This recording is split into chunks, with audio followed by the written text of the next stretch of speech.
Good morning, students. Welcome you all in the class of History Civics. Today, I am going to discuss with you about the powers of Union Parliament. So, in this regard, first of all, I will tell you about the legislative powers of the Union Parliament, as the Union Parliament is the supreme law-making body of the country. Okay, so listen carefully. So, legislative powers of the Parliament. The Parliament can make laws on 97 subjects contained in the Union list, 47 subjects contained in the concurrent list, and on a subject. Here I would like to tell you something important. Listen carefully.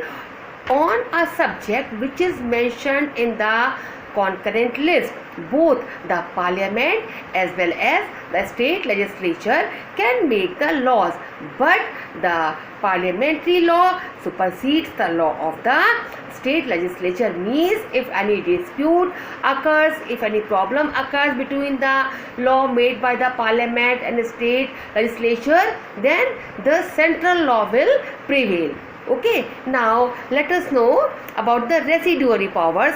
So the residuary powers are those subjects which are not mentioned in any of the three lists. Three lists: union list, concurrent list, state list. Okay, so the Parliament has the residuary powers also, means the subject which are not mentioned in any of the three lists.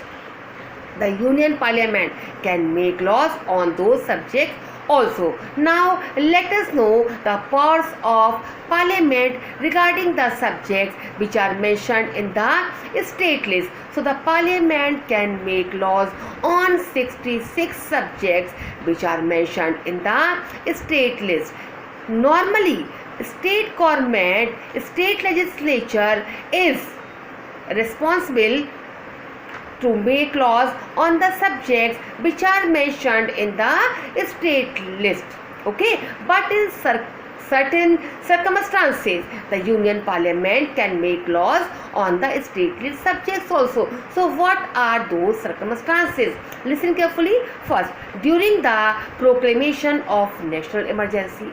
First circumstance, if national emergency is proclaimed in the country, in that situation the Union Parliament got the authority to make laws on the subject which are mentioned in the state list. Second condition, when Rajya Sabha declares by a 2/3 majority that a state list subject has assumed the national importance. Third circumstance, when two or more state legislature desire or make request that the Parliament should make a law on any subject of the state list. And the last circumstance, during the breakdown of constitutional machinery in a particular state. In this situation, during the breakdown of constitutional machinery, if the Parliament make law on the state list subject, then that law will be effected in that particular subject. Remember this thing. Okay, but during the national emergency, if the Parliament make laws on the state list subject, that law will be effective in the entire country. But during the proclamation of constitutional emergency, if Parliament make laws for the state subject, then that law will be effective only in that particular state where the constitutional machinery has failed. Okay children, now let us know about the parliamentary power regarding the ordinance. Actually what happens during the recess of the Parliament, means when the Parliament is not in session, the President is empowered to issue an ordinance. This ordinance is has the same status as the law which is made by the Parliament, but this ordinance which is passed by the President must be approved by the Parliament when it reassembles. By both the houses of the Parliament it should be approved. Okay, and both the houses of Parliament, they have to approve the ordinance within the fixed period. If it is not approved, then the ordinance expires. So these were all legislative powers of the parliament. Now children, I am going to tell you about the financial powers of the parliament. So listen carefully. Actually, the lower house of the parliament, which is called Lok Sabha. So Lok Sabha controls the national finance, and in this regard it has the following powers. First, listen about the budget. The Lok Sabha has the power, the parliament has the power to pass the annual budget of the union government for the financial year. Budget, what does it mean?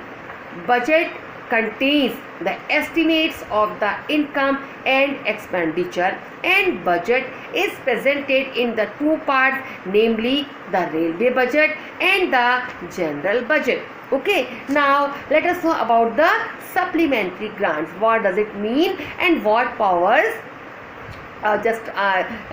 enjoys by the parliament regarding the supplementary grants. So if the amount sanctioned under the demand for grant in a financial year is found insufficient, means the amount, the money which is sanctioned to the government for the current financial year, but if this money is to be found insufficient, then the government can make a fresh demand for supplementary grants, and this supplementary grants is thoroughly debated and discussed in Lok Sabha. It is voted upon in the Lok Sabha, and the Lok Sabha can also sanction expenditure on contingency. So this should also be approved.